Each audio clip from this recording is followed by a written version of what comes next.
In nieuw jaar, goede voornemens, het hoort er allemaal bij. Bij Jansen Dansen en Sporten werd er door de jeugd van 2,5 tot 13 jaar fanatiek gestart aan 2019. We hebben vandaag een nieuwjaarworkshop, eigenlijk om het jaar gewoon dansend te openen. En dat is een opdracht van Suus, onze stagiaire. En die wordt eigenlijk heel goed ontvangen door iedereen. De kinderen die krijgen een dans aangeleerd en een techniekworkshop. En daarnaast dan worden ze ook nog gesminkt.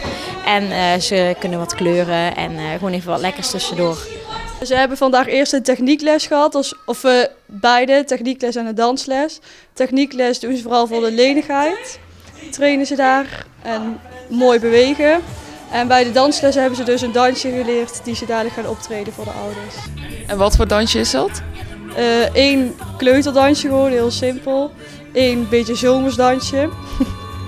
Zit niet helemaal in de tijd, maar het maakt niet uit. En één soort van showdans voor de oudere kinderen. 59 kinderen namen deel aan een stage-evenement van Suus. En met een beetje improvisatie kwamen de voetjes goed van de vloer. Ja, het is moeilijk, want één zaal was eventjes bezet. Toen werd het op één ruimte heel erg druk. Maar ik denk dat het wel goed is gegaan. Ja. Voor mijn gevoel is het in ieder geval goed gegaan. Voor Jorianne lijkt de opdracht van Suus geslaagd. Ja, zeker. Ik denk dat we dit erin houden en dat we dit jaarlijks gaan doen. Dus. En uiteindelijk, na veel oefenen, mochten de dansen ook uitgevoerd worden voor het aanwezige publiek.